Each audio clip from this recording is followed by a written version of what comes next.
Hello, most welcome in Ideal English class. I am MS Akbar with you. आज के इस video में मैं आप लोगों को infinitive with verb to have पढ़ाने जा रहा हूँ। यहाँ पे आप सबसे पहले समझो इन्फिनेटिव क्या है। इन्फिनेटिव का मतलब 2 + V1 वर्ब के पहले रूप का कॉम्बिनेशन, 2 + वर्ब 1 इस कॉम्बिनेशन को इन्फिनेटिव कहते हैं। इन्फिनेटिव सेंटेंस में वर्ब के सब्जेक्ट के तौर पे, वर्ब के ऑब्जेक्ट के तौर पे और फिर कॉम्प्लीमेंट के तौर पे प्रयोग में आता है। वर्ब टू हैव क्या है? Verb to have is a group of primary auxiliary verbs. अब इसके रूप हैं, प्रेजेंट में हैज़ और हैव का प्रयोग होता है, पास्ट में हैड और फ्यूचर अगर बनाएंगे तो विल या शैल के साथ हैव का प्रयोग होगा।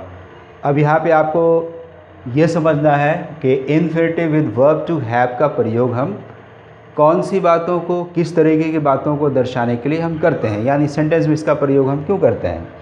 तो इसको हम जानें। सबसे पहले इसका थीम है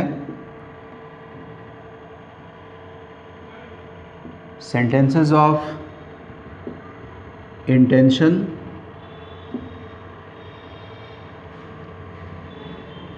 as well as compulsion.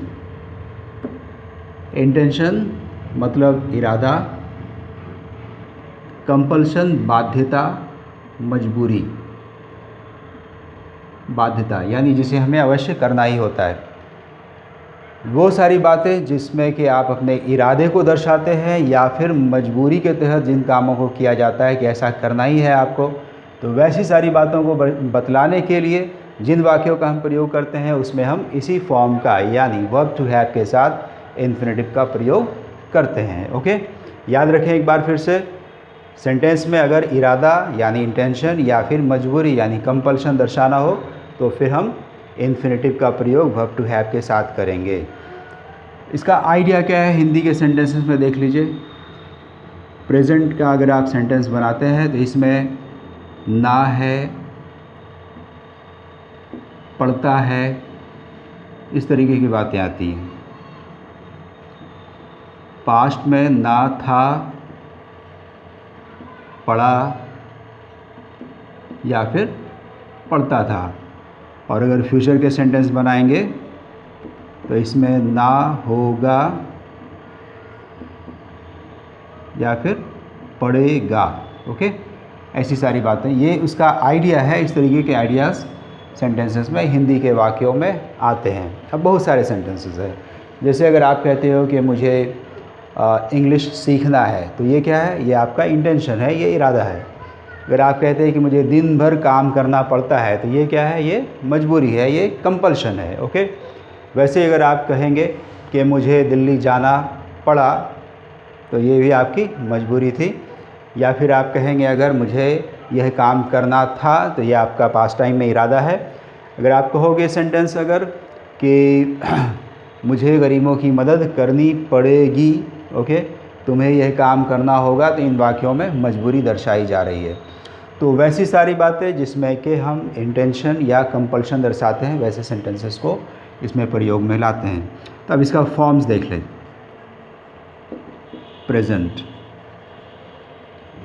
Present sentence में सब्जेक्ट के बाद आप हैज़ या हैव का प्रयोग करें, उसके बाद इन्फिनेटिव का प्रयोग करेंगे।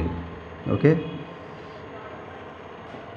पास्ट का अगर फॉर्म बनता है तो यहाँ सब्जेक्ट के बाद हैड आएगा और फिर infinitive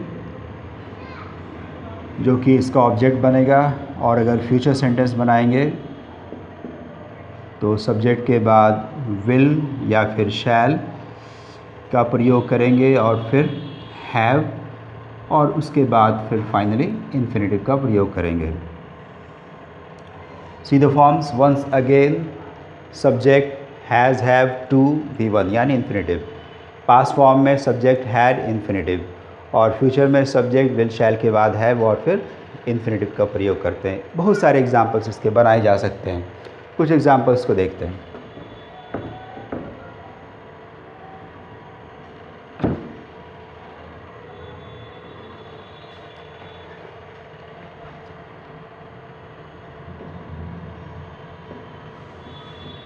I have to say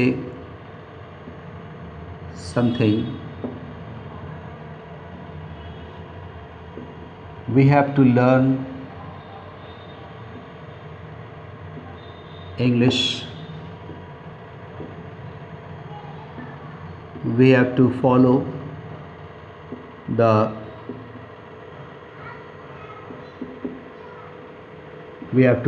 traffic rules.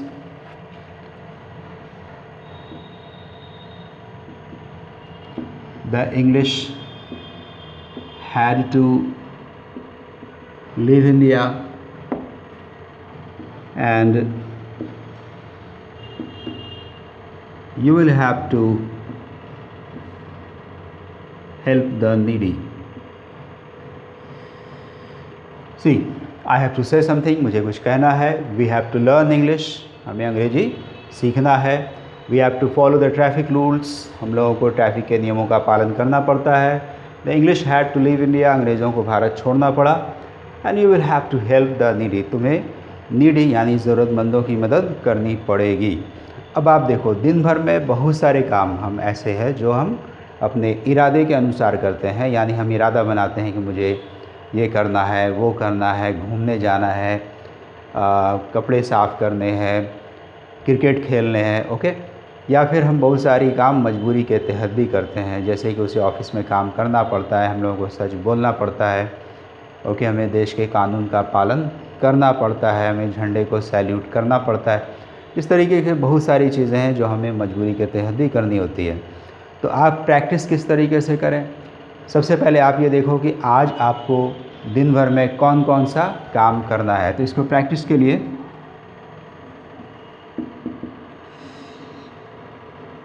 What have you to do today? ये एक टॉपिक है, यानी तुम्हें आज क्या क्या करना है ये आप सोच लो, ये एक इरादा बना लो कि आज मुझे क्या कौन कौन से काम करने हैं. और फिर वैसे ही सारे कामों को आप प्रेजेंट के फॉर्म में बोलेंगे. I have to, I have to, I have to के बाद वर्ब लगाते चले जाएंगे. जैसे अगर आपको आज बाज़ार जाना है तो आप कहेंगे I have to go to market.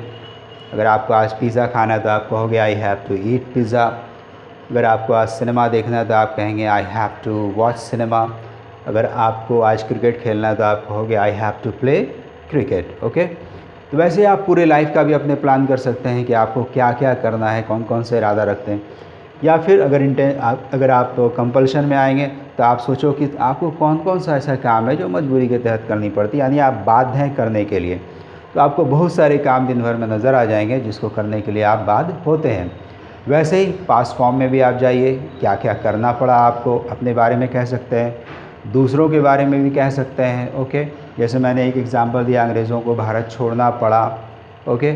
इस तरीके से और भी बहुत सारे वाक्य हैं. वैसे ही फ्यूचर टाइम में आप जाओ, वहाँ देखो कि आपको क्या क्या करना होगा आने वाले टाइम में. अपने बारे में भी कह सकते हैं, दूसरों के बारे में भी कह सकते हैं, ओके. तो प्रैक्टिस इसका बहुत आसान है. Be very careful. ये बहुत ही इम्पॉर्टेंट चैप्टर है. इसको अगर आप बनाना और बोलना सीख जाते हैं तो आप दिन भर में होने वाली बहुत सारी बातों को जो आप हिंदी में कहते हैं उसको बहुत आसानी से आप इंग्लिश में भी बोल सकते हैं. तो ज़रूर इसे ट्राई कीजिए. नेक्स्ट वीडियो में आपके साथ मैं हाजिर होऊंगा कुछ और टॉपिक के साथ. Thank you.